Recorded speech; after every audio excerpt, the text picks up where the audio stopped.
Das, and esteemed participants from different parts of the country, especially the management teachers.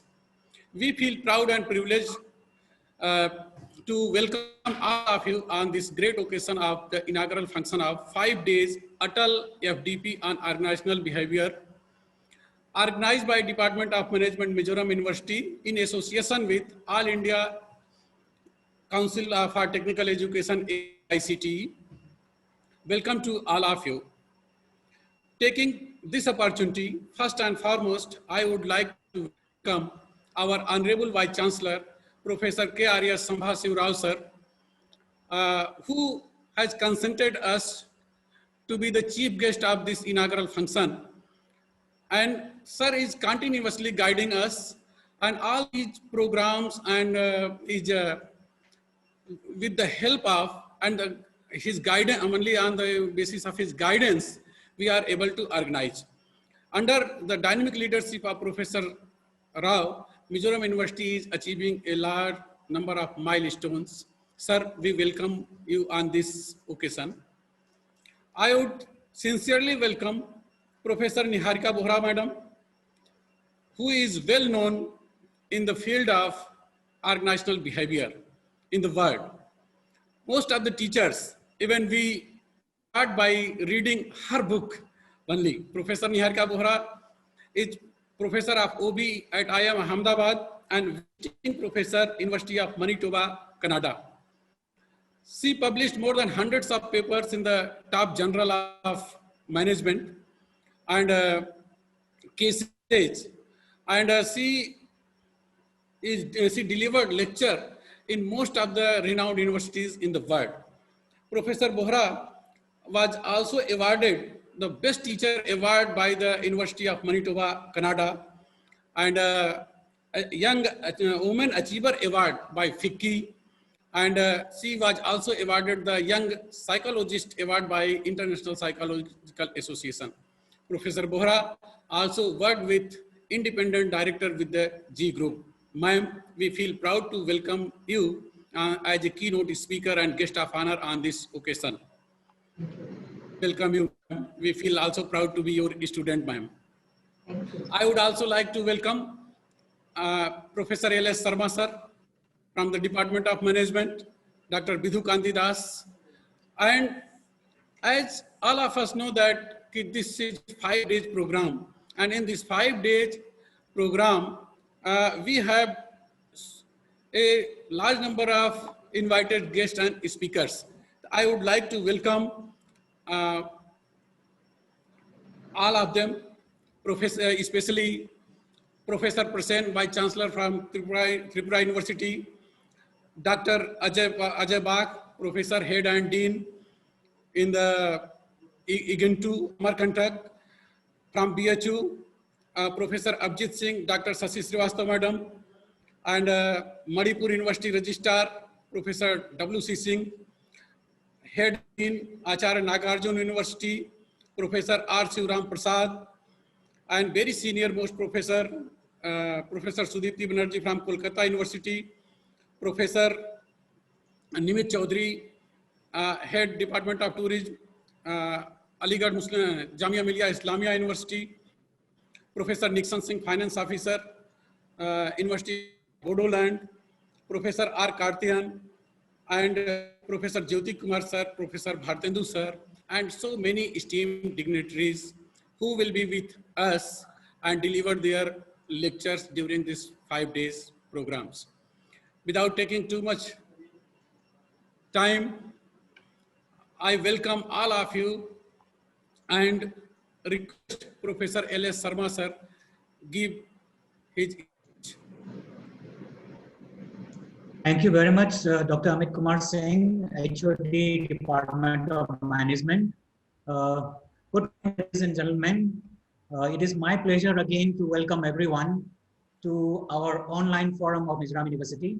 Respected chief guests of the inaugural function, Honorable Vice Chancellor of Mizoram University, Professor K.R.S. Sambhasiv Rao, respected keynote speaker of the function, Professor Niharika Bohra from Indian Institute of Management, Ahmedabad, and visiting professor to the University of Manitoba, Canada, Professor Muthen Kumar, Dean, School of Economics, Management, Information Science, our HOD, Dr. Amit Kumar Singh, organizer of the program, deans, fraternity members of Mizoram University, participants, invitees, and students.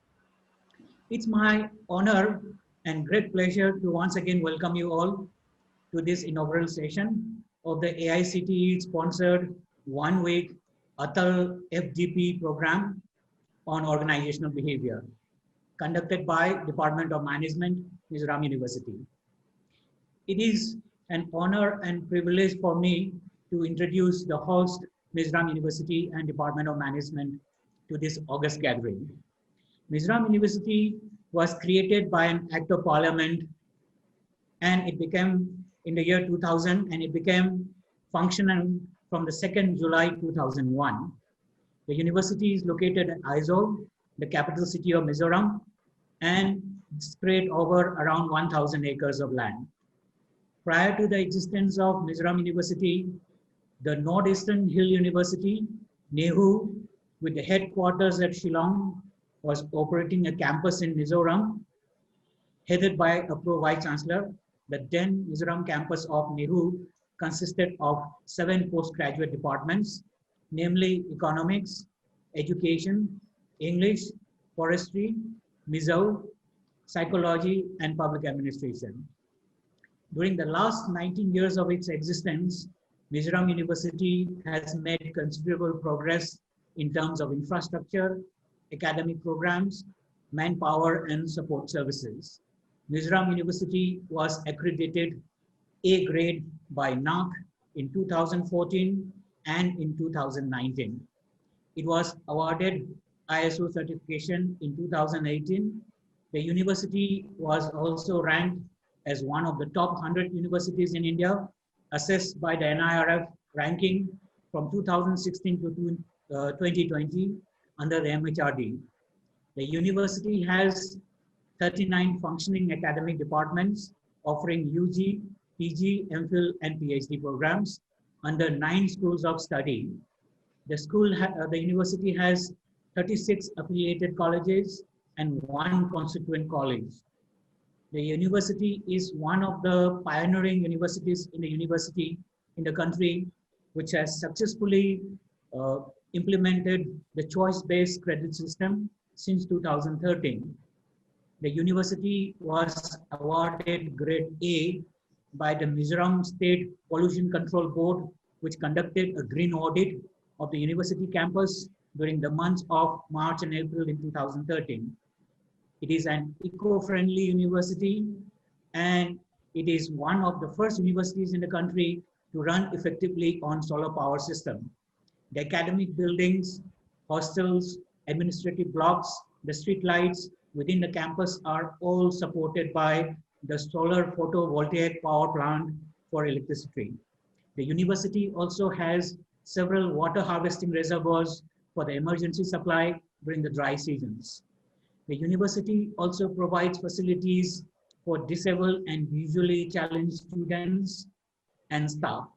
All the buildings in the campus have ramps for wheelchairs, and disabled-friendly washrooms are also available in the hostels. Mizoram University is about an hour's drive from the heart of the main city of Aizawl, the capital of the state. The university also provides transportation at a highly subsidized rate. The city is connected by air from Kolkata, Guwahati, and Imphal, and it is also well connected by road from Silchar, Guwahati, Shillong, etc. The nearest railhead is in Silchar. Mizoram has a pleasant climate and is generally cool in summer and not very cold in winter. The temperature varies between 11 degrees Celsius to 21 degrees Celsius in summer, and between 11 to 21 degrees Celsius in winter, and 20 degrees Celsius to 29 degrees Celsius in summer. The Mizoram has a great natural beauty and is also very much rich in flora and fauna. The university within the campus has its own school, Kendra Vidyalaya, which was established in the year 2010. And the university also has infrastructures like 1,200-seater fully air-conditioned auditorium, multifunctional auditoriums, and AstroTurf football ground, medical health centers, 2 functional helipads, and so on. Now, coming to the Department of Management was established in the year 2006 and started functioning from the year 2008 with an intake of 20 students. The department was functioning in some small rooms, and now it has its own building and a student strength of more than 170 students in a semester. The department offers MBA program, 5-year integrated MBA program, and PhD program. The overall structure of the program is based on the pedagogy of learning by doing, and along with it, it offers dual specializations.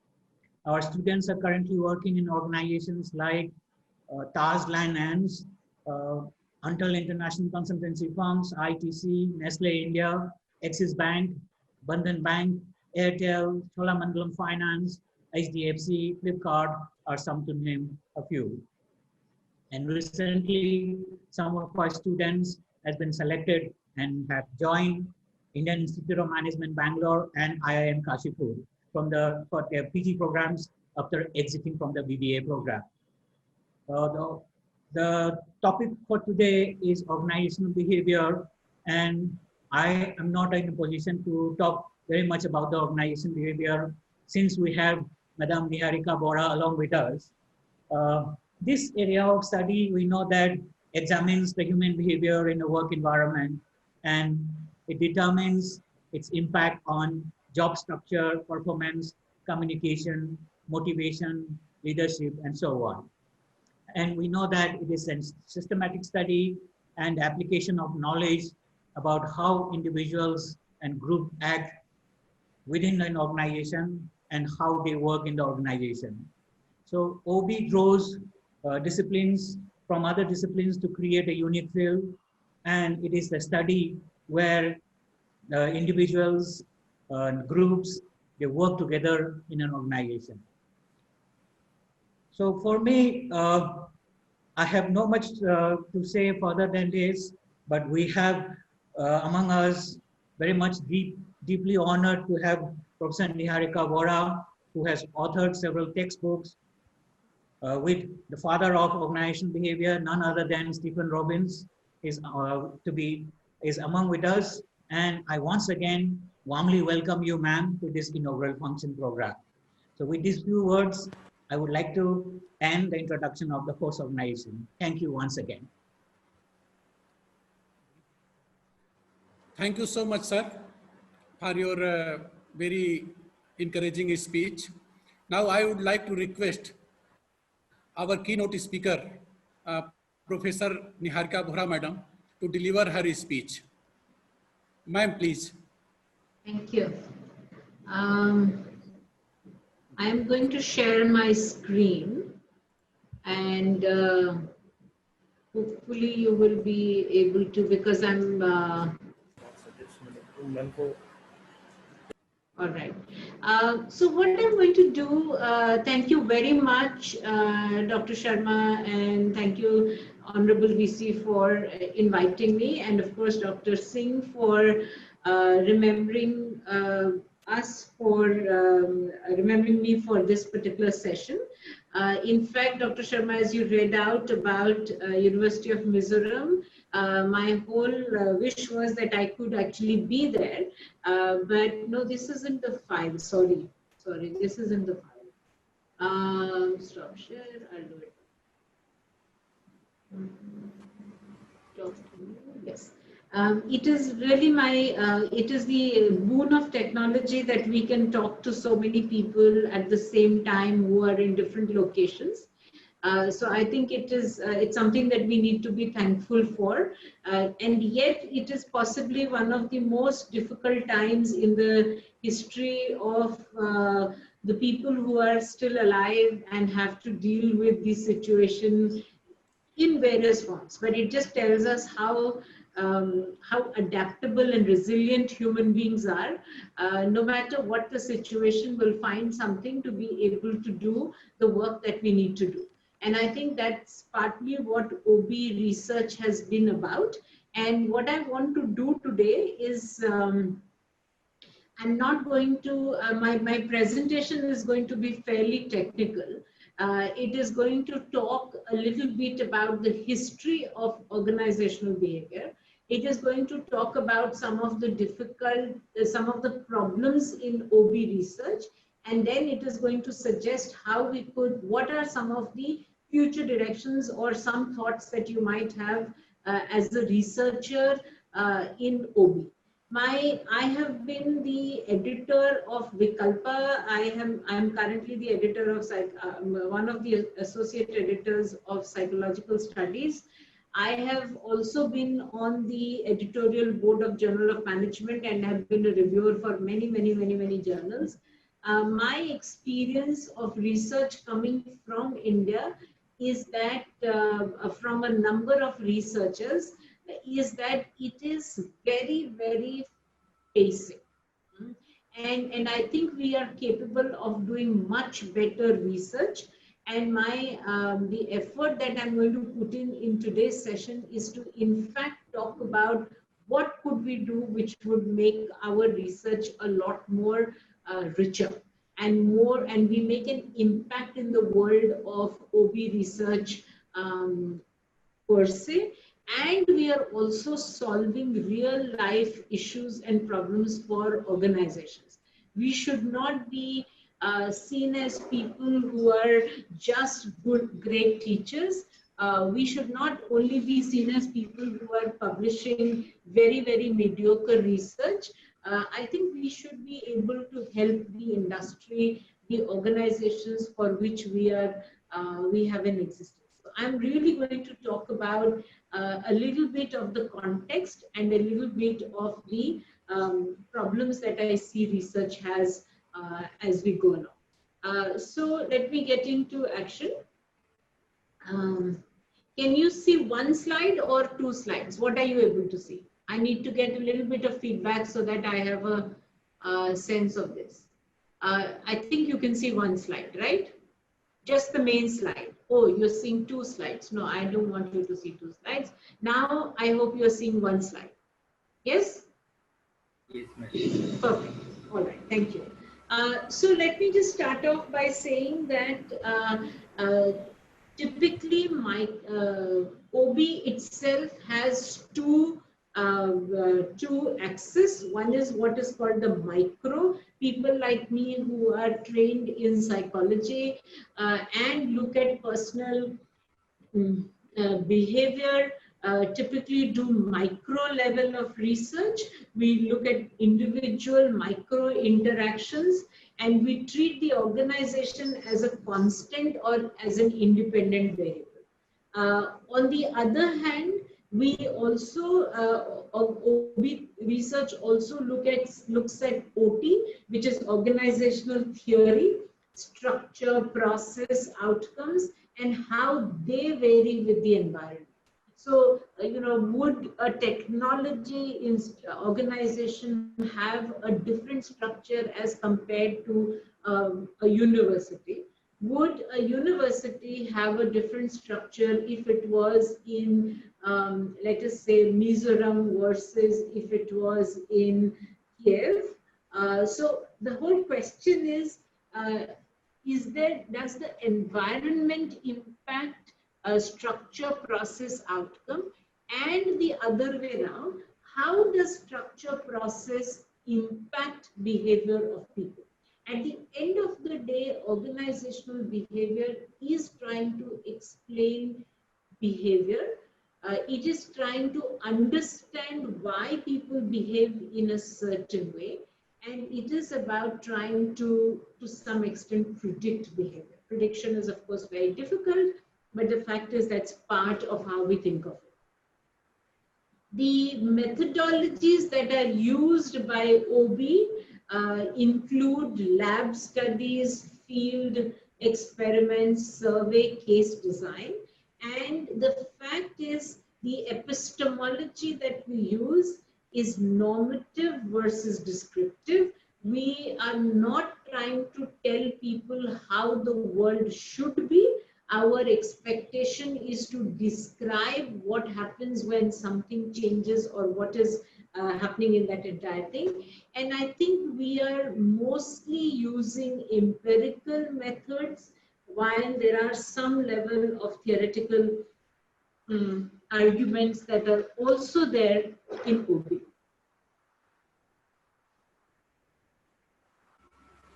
Okay. This is a busy slide. I'm going to show you two really busy slides. This is sort of the timeline of OB research, and the timeline doesn't end here, it goes on. It also summarizes some of the most fascinating research journeys or research peaks that OB has. I, of course, have a more bias towards micro OB. So a lot of work that you will see me citing is micro OB. I don't do macro OB research. So if you are a macro OB researcher, I also request you to read a little bit more on that domain. Here, by listening to this, you will at least get to understand what is the kind of pattern that OB research, especially the micro OB research, has followed. 1920s is when we can mark as the beginning of OB research, and it was with the Hawthorne experiments, which I'm sure all of the researchers here have read in some way or the other. And I think what they really said was that the determinant of a worker productivity was a complex mix of incentives, supervision, received group influences, and attitudes. Because if you remember, the Hawthorne experiment showed to us that even when people were working in a virtually dark room, they produced more or equal to those who were working in a well-lighted room, because they felt that the supervisors were actually paying attention to them. So in a way, Hawthorne experiments were very revolutionary, because they told us that as much as the physical environment matters, the mind, the person who thinks about the physical environment actually matters more. Yeah, so that was the Hawthorne study that they did. So from 1920 to 1954-55, there was some work that continued to happen in the OB field. 1954-55, there was almost like what shall we say, explosion in leadership studies. People started to look at the question of leadership. What is leadership? What is the influence of leadership? What is the nature and influence of leaders on groups? And so there was a lot of works that started happening in that area, followed very quickly by a very important phase of macro OB research in the following 5 or 6 years, where some of the most key books of OT were written. Organizational Man, Personality and Organization, which was of course a micro OB book. The Organizations, which is still a classic in OT, the Motivation to Work, etc. These became some of the classic works that got published in the mid 50s, and it sort of heralded the kind of work that happened over the many years. In fact, even today, motivation remains like one of the most important research topics in OB. 1965 to 71, so mid 60s, there was a beginning of psychology and OB. Psychology also started to find its feet. Psychologists who got trained were now going into OB departments, or they were actually working in IO, industrial organization, and they started looking at things like culture, leadership, change. These were some of the topics they started looking at. And the 1965-71 was also an important era, because AOM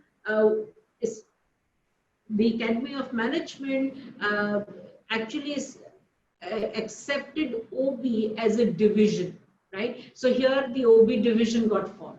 The 1973, the industrial organizational label got,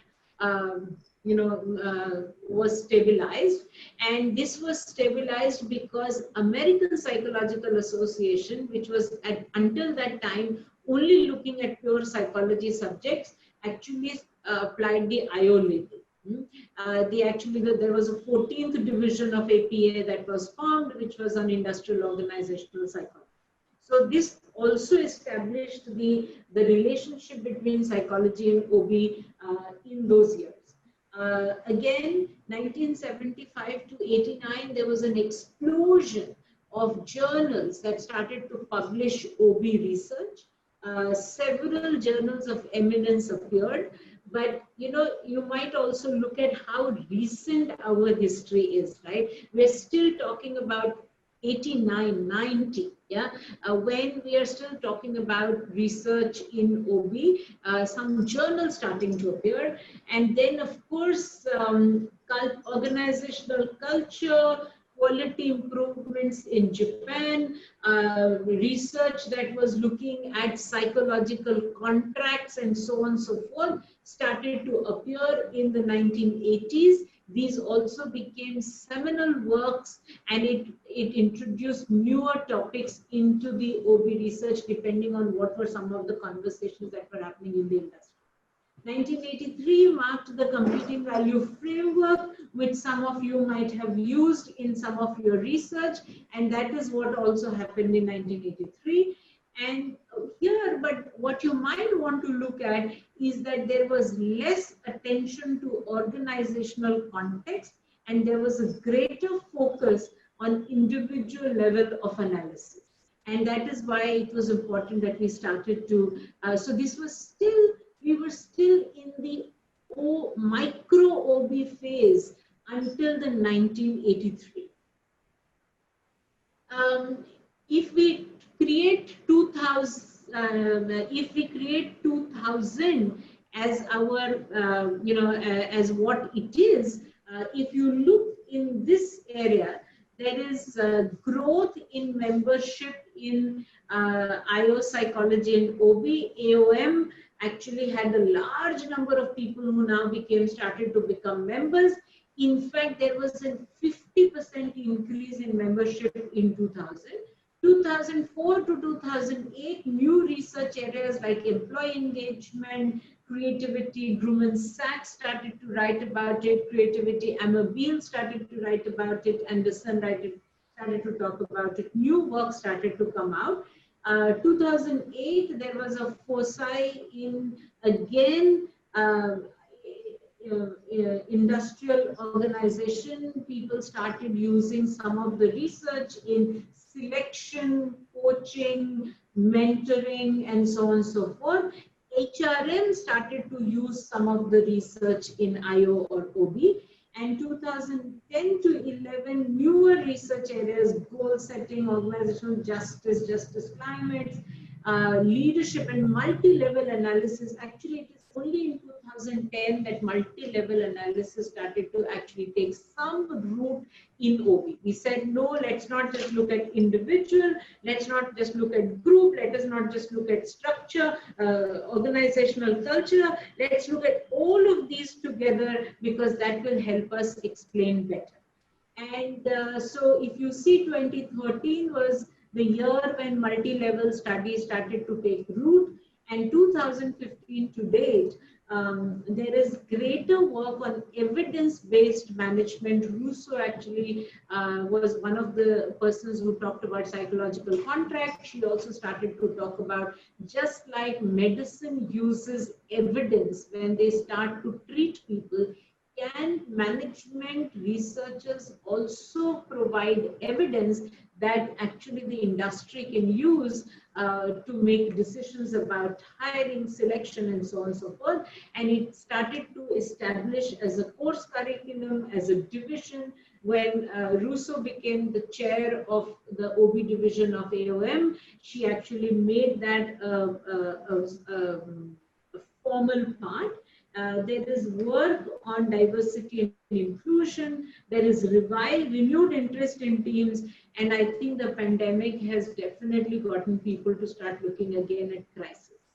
Because we have faced crisis, and a lot of organizations have been caught napping and they don't know what we are talking about. So in fact, there is, so what I would say is that there is a change in the level of analysis. There is addition and expansion of topics being studied, and yet there is a failure to establish the IO or OB practices and competitive advantage. We still don't talk to other areas. We still talk about IO or OB as good to do things that we must work with, rather than just talk about what all remains.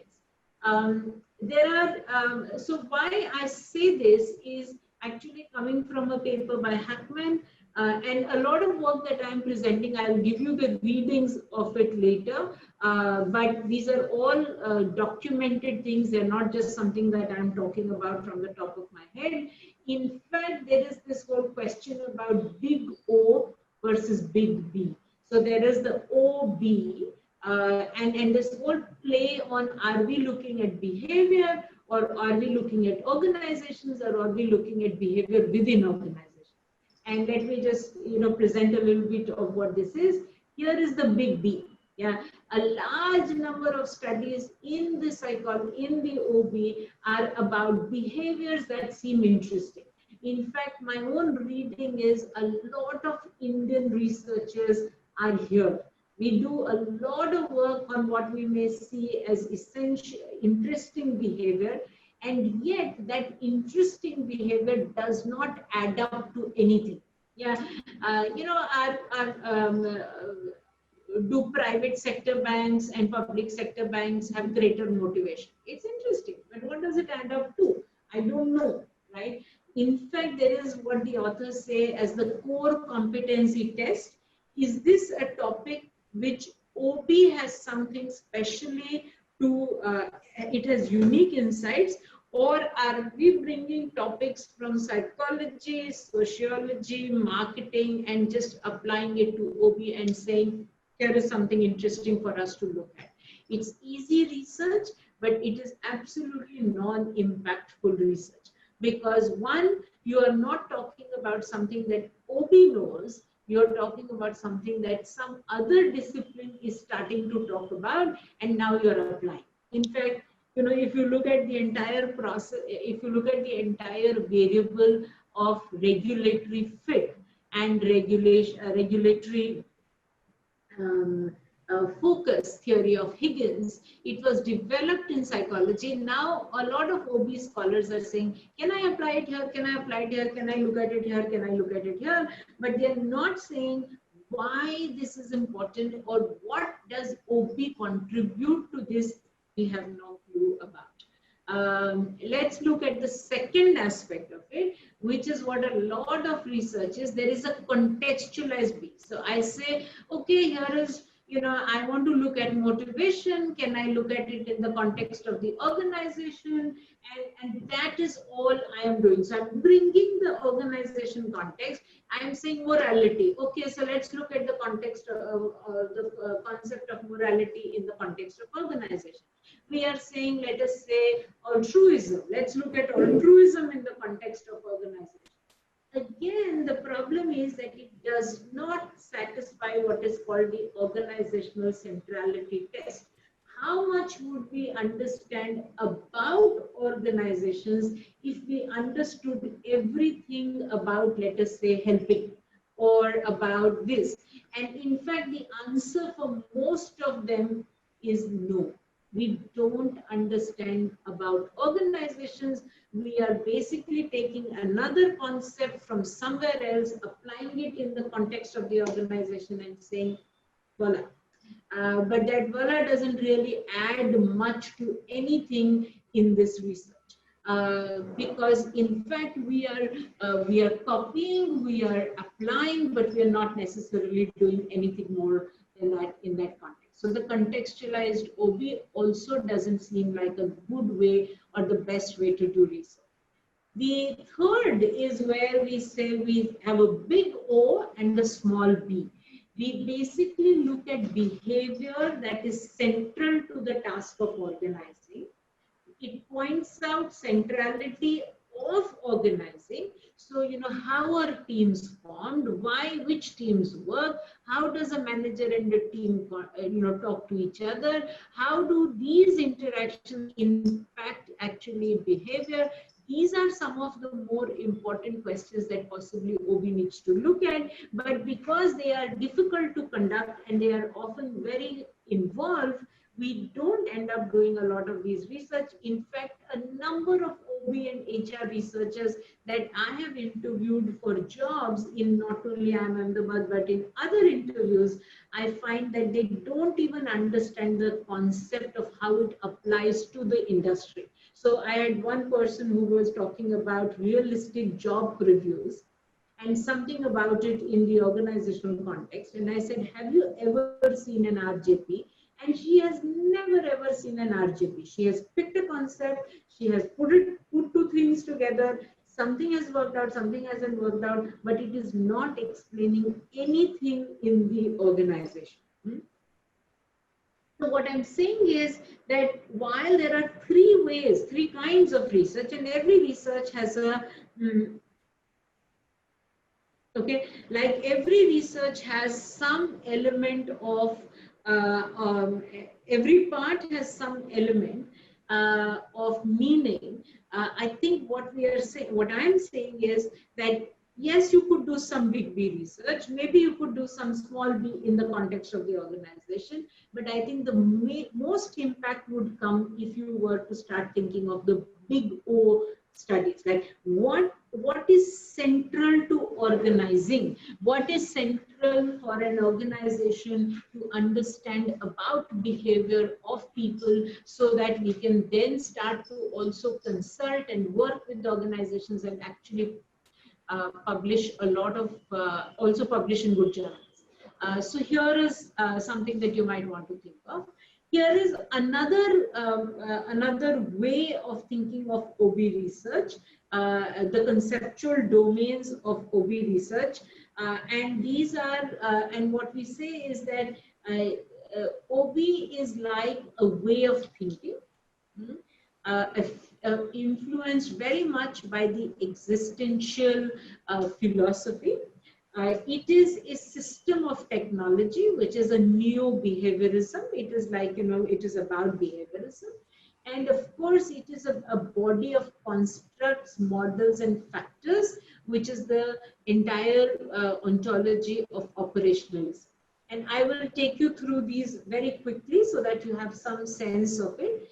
So if you see, and if I remove this for you from here, you will see I'm talking about OB as a way of thinking. OB as a way of thinking includes a systematic study based on conceptualization of the object of study as non-random, systematic, and purposive. Orientation towards change as a desirable outcome. OB has a humanistic tone. It talks about bringing about positive change for people that it is involved in. OB will never talk about how to exploit people. OB has a positive tone about how to protect people, how to take care of people, how to empower people. Now, whether it finally does it or not, but it is not value free, it is value laden, and the value is towards actually improving lives of people. It is, of course, a little bit performance oriented. It has to be, because at the end of it, you have to talk about whether it impacts the performance of the organization, the person and the organization. Of course, we have many interesting places where we study how some of the things that we study in OB impact individual motivation or satisfaction, but sometimes it doesn't relate to the productivity of the organization. And I had a very interesting example of it. I was, many of you have possibly heard about how wonderful the culture in Taj hotels is. When the terrorist attack happened, there were employees of Taj who were willing to lay their lives and actually laid their lives to protect their customers. So here is an organization which has a beautiful culture. People are committed. There is all of that. But I was asked by the HR head of Taj Hotels 5 years later to say, all of this wonderful commitment, loyalty, and so on and so forth actually comes in the way of productivity of the hotel. So here is an interesting question for us to look at. While people are extremely motivated and committed, and they are willing to lay their lives when a crisis happens on a day-to-day basis, neither are they trained nor are they willing to do what possibly requires for what a hotel requires them to do. So it's an interesting question for us to look at. Again, OB as a scientific method has all the norms of any science. We are skeptical. If you tell me this happens, I'm going to be skeptical and say, really, let me look at whether this happens or it doesn't happen. I exercise caution when I tell somebody that I think somebody who has high level of anxiety is not likely to make a good employee. I'm in fact making a very large statement. I don't make it just like that. I have to exercise caution. I have to report my research in such a way that there is a replication that is possible. And of course, I have to also knowledge only based on facts, not based on opinions, not based on what I think it should be, but I should I must say things that I have evidence for. And that is why evidence-based management is starting to hold root in some parts of the world. OB as a body of constructs includes a number of models and facts. It is motivation, learning, group structure, leadership behavior, task design, interpersonal communication, org structure, interpersonal change, and conflict, relevant dependent variables, and so on and so forth. So that also is something that OB as a research also has. And the last of them, it is a system of technology. There are a lot of people who use OB research or talk about. So if you look at the OD and change literature, organizational diagnosis and change literature, it will talk about training leaders, designing tasks and organizations, evaluating performances, rewarding modeling behavior, technologies that are exploratory, unvalidated, and under constant evaluation. So, so these are some things that also happen when they look at it. However, I want to share with you three very, very fascinating studies, which then lead us to a very important part of looking at OB research, and that is in fact about context. Yeah, that is the big, do we understand the context in which this is happening? So here is a study, and these are all not my studies, they're classic studies, they're reported elsewhere. I'm not the doer, I'm not the one who did these studies, but all of them would have. Hackman is an author in these because this is from a paper that Hackman has talked about. So here is a study where, now I also said in the last 5 years there's a explosion of research on diversity and inclusion. These are some of the earlier studies that happened kind of, were the beginning of this entire process. So where they said that most orchestras have male players, right? Orchestra, there's a conductor and there are people who playing different kind of instruments, and they found that in most of them the number of players were actually men. And then they said, well, we must have diversity. Some orchestras actually inducted women into their orchestras. And what was interestingly found that the work motivation and satisfaction of members of the orchestra actually deteriorated as women increased. It just seems completely meaningless, but it seems very strange that when more women entered the orchestra, in fact, the player satisfaction, the attitudes became poorer, even of the present women orchestra players. So it was a question that was definitely, you expected that as more women went out, if at all, if nothing, at least there would be no change. But here is a surprising finding that actually there was a change. Now, what they did was they were like, how do we explain this? Right? How do we explain it? So what they did was they took it a little further and they said, let us look at the national gender culture and let us look at the orchestra gender culture of the country. So they were looking at 4 countries, 4 different nations, West Germany, East Germany, United Kingdom, and United States, right? United States has a higher national gender. Even though the pay gap in US is very high among men and women, but yet you will find a lot of women in the workplace. There are lots of women in the workplace.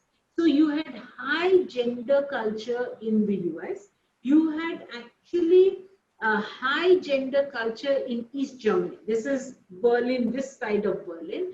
And they found, while on the other hand, they found in the West Germany, which was the non-communist part, actually they had lower gender culture, and United Kingdom also has a lower gender culture. Women don't enter the workforce, past vestige of the Victorian times and so on and so forth.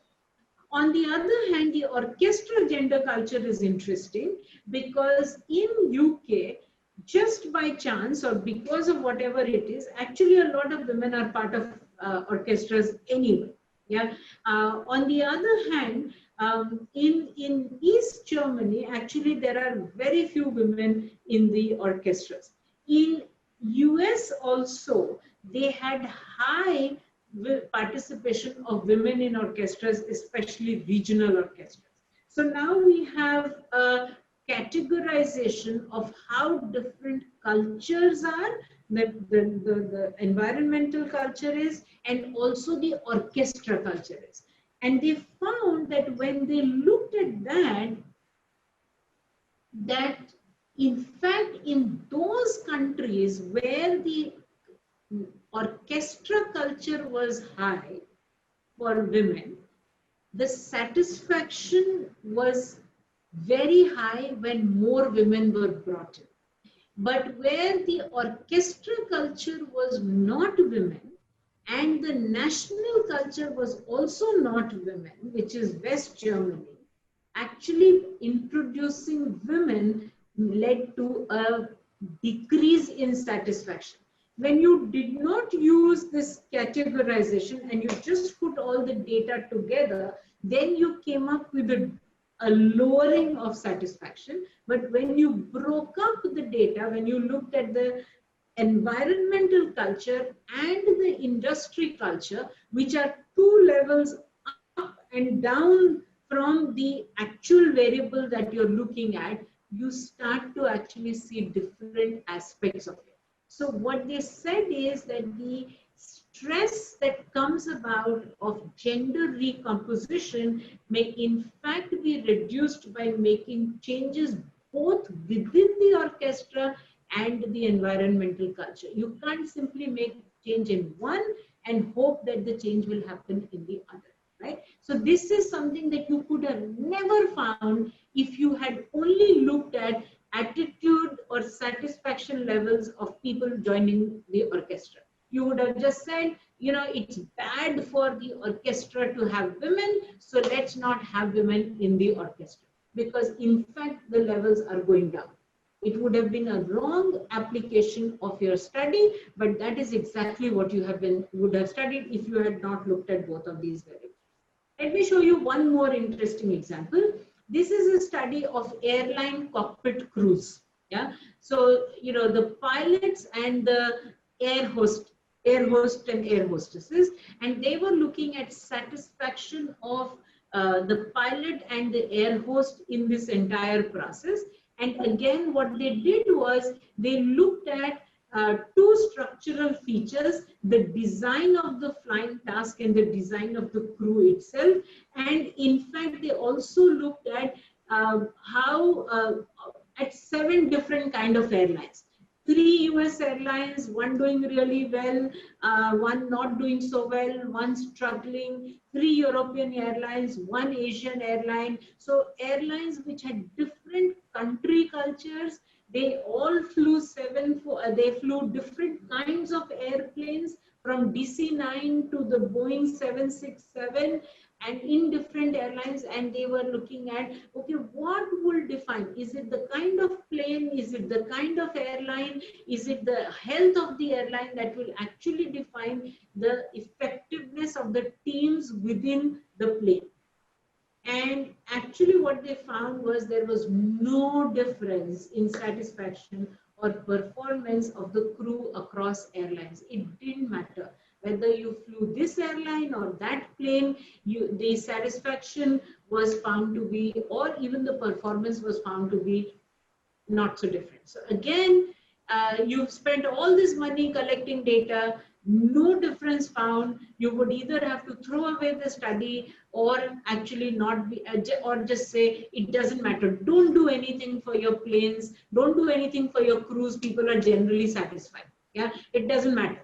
However, they had collected more data, and so what they found was that there was between airline variability depending on in the pilots, yeah, not in the crew, but in the pilots, depending on if the pilots had enough resources, there was clarity of performance objectives, there was recognition and reinforcement. Actually 23% variability could be explained by this. Again, no rocket science, because better airlines have more satisfied pilots. That's all they found, right? If you were a healthier airline, if you were making money, you could spend a lot more on your pilots and the pilots were happy. Another interesting thing was that they found was that crew satisfaction, irrespective of the leadership style, actually did not matter. Now, this is interesting. Now, the pilot could be a dictator, the pilot could be a very nice human being, they could be pleasant, they could be unpleasant. It didn't seem to make any difference on the satisfaction of the crew. Now, what they found, again, as they started to look at their data, is that in fact, the plane is a very closed environment. You have no possibility of making any impact on the satisfaction of the crew because the context is extremely standardized. Yeah, you have one small cockpit, you have this many crew, everybody has to do this. So in fact, crew satisfaction doesn't get impacted by leadership style. Don't invest in leadership style of the pilot, but rather than that, make sure that you give resources to people to be able to do their work well, both material and organizational resources to do your work well. And that is all that might actually help you in this entire thing. Right? So that was another interesting finding when you start looking at the entire data, look at context, look at everything. This one is also very interesting. These are hospital patient care teams. This is a study done by Amy Edmondson at Harvard Business School. And they investigated the causes of medication errors in hospitals. And they looked at nurses, physicians, pharmacists, clerical and medical aides, and they looked at units that were well structured. And the interesting study was that those units that were well structured actually made more errors. Again, completely counterintuitive. Why would you have units that are well structured actually make more mistakes? Chaotic units, less structured units had less mistakes, and this one had more mistakes. Wow. Yeah, this is absolutely against all evidence and all advice that you possibly give to any hospital. Please structure yourself well. In fact, if you're more structured, you're likely to have more errors. Bad advice then, right? So what did they look at? They further looked at, they observed these teams. Yeah, they sat and looked at how these teams worked. And what they found was that the social climate, yeah, and the norms around what happened when a mistake was made was the important criteria. And if you look at, the more open the climate is, the number of errors that are detected are higher. Higher structure sometimes mean that when an error happens, it is hidden. It is not discussed. It is not shared. And so closed environments where errors are not discussed, not shared, not talked about, are the ones that there is going to be greater number of errors. Here is another thing, that unless you look at the entire context, you will never be able to actually study OB, right? So here's something for you to look at. So in fact, what I'm saying is that in OB, if you don't look at context, you're missing a very, very important piece. In the definition of context in Latin, it meant knitting together, right? You knit everything together to make a whole. In fact, it is what other Capelli and Scherer, Mode and Sutton, Johns, there are three people who have written extensively about context, and each one of them is defined as phenomena that surround. These are situational opportunities and constraints that affect the occurrence and meaning of organizational behavior, as well as functional relationship between variables. So again, you can't simply look at what the variables mean without in fact looking at in the context in which these variables happen. So effects of the context can both be subtle and powerful. Sometimes the main effect or interactions are what get affected. And as a researcher, you need to look at all of them. I don't know how much more time I have, so maybe I should stop. I should not go into the detail here, but here is what it happens. When you don't use, what the context does in terms of our research is sometimes it restricts the range of variables that we can consider. It affects the base rate, right? So if already people are being absent and you're trying to study absenteeism, then the context will tell you why people are absent in this industry, or why there is so much of attrition in the industry, and you're not addressing it as if all attrition is bad. It sometimes reverses the causal direction. I think A will cause B, but in fact context will lead for B to cause A. That can happen. Or sometimes it can reverse a sign. I think A will be positively correlated with B. In fact, context can lead me to A being negatively correlated with B. And that we did a study very recently where we looked at regulatory focus, and in most research they say that if you have a terrible environment, you will have prevention focus. We didn't find that in India. And when in the industry that we were looking at, when they went and spoke to some of those employees, they said, we understand the environment is bad. I need to get out from here. So I'm working very hard to learn new skills, to get a good recommendation and get out from here. So everywhere else, it leads to some people actually giving up and just trying to make fewer mistakes. In the context of this industry in India, what we found was that a bad environment led people to become even more promotion focused. Right? So it changed the direction of this entire thing. And if we hadn't understood the context, we would have just said either it's an error or something like that. We may not have a linear effect. We might have a curvilinear effect. Context would help us look at it. There are tips in precarious relationships, and I'll not talk about it. And it can, of course, threaten the validity. That is, in fact, it can make my findings being wrong rather than right in this entire context. So that is why we need to study context, and context is in fact who, where, when, why, and what. Yeah. So who are we studying? The occupation. Where are we studying? Where the location? A rural location might have a different aspect than an urban location. A city might have a different aspect than a two-tier city. When was it studied, right? something studied at the onset of pandemic would have a very different finding than something that was studied in December 2019 when the pandemic was not there. The why of the study, and of course, what are we studying? Task, social, physical. So this is a very simple way of thinking about context: who, what, where, why, and when. Yeah, and it's important that you look at all of them.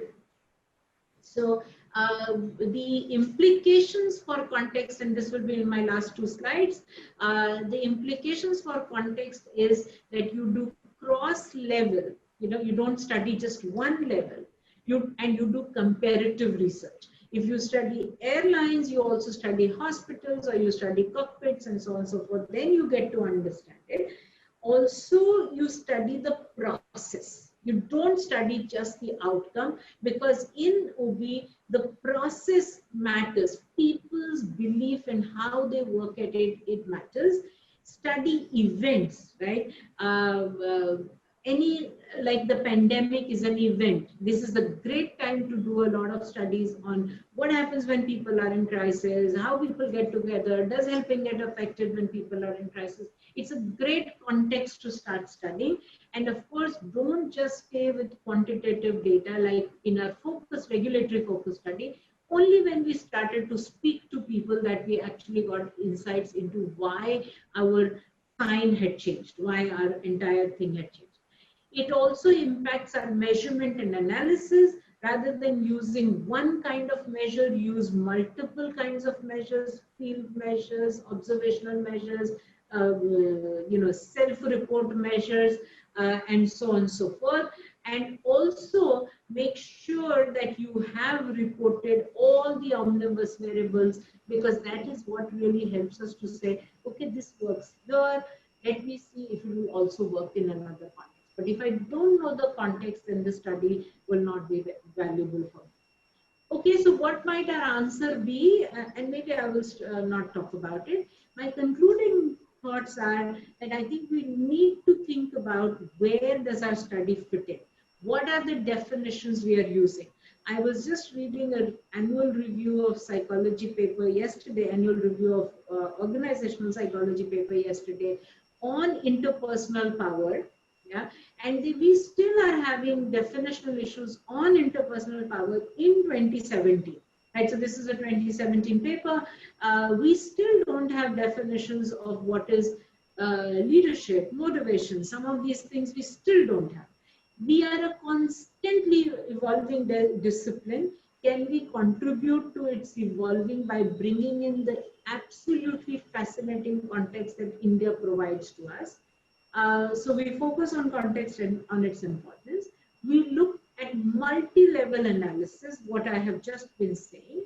And of course, the reason that I spent all the time preparing this presentation is I would like to see at this age of my career, more meaningful research coming out of India, and we should study phenomena, not variables. Not because two variables are interesting, or my advisor has been looking at it, or they're just available, therefore I study them. But I think we need to start studying phenomena. Thank you very much. So I will stop here. These are some of the readings on which I have worked on, from which I have taken some of the ideas. Thank you. So I will stop here. I'll stop sharing. Happy to take a few questions or whatever the organizers think they're best at this point. Thank you so much, ma'am, for your very encouraging and lecture which will set new direction in the research of our national behavior. We are so thankful to you and for delivering such a great speech. Now, I would like to request our Honorable Vice Chancellor to say a few words, but some connection problem is there. He is joining. Okay, no problem. No, some connection problem. Now we can invite Dr. Vidhu Kanti Das for the formal vote of thanks. He joined in the after that some problem. Okay, thank you, Amit ji. It's my great pleasure to offer vote of thanks on behalf of Department of Management and behalf of organizing committee of 5 days faculty development program sponsored by AICTE Training and Learning Academy, which is known as Atal Academy. First, I would like to thank Professor KRS Sambasiva Rao, Honorable Vice Chancellor, Mizoram University, for his kind support to the Department of Management and also accepting the request to be the chief guest of the program despite his busy schedule. Thank you, sir. I would also like to thank Professor R.K. Nuruddin Kima, Dean SEMIS, for his kind support to the Department of Management. Next, I would like to thank Professor Niharika Bora, IIM Ahmedabad, for accepting the request for giving keynote address as well as to be a resource person for the program. Thank you, madam. I would like to thank Professor L.S. Sharma, Department of Management, Mizoram University, senior most professor of the department, and the department is progressing under his guidance. Thank you, sir. I would also like to thank Dr. Amit Kumar Singh, Head Department of Management, Mizoram University, for his dynamic leadership. Department is taking lots of initiative, and this program is one of them. Thank you, sir. I would like to thank all the resource persons who accepted our request to deliver the lecture in the program, all the participants who joined the program from different parts of the India. Last, I would like to thank, but not least, that is, I would like to thank University Administration for their timely support, then all the faculty member of our department, that is Department of Management, all office staff of the Department of Management for their active participation for the success of the program. I thank you all once again. Thank you.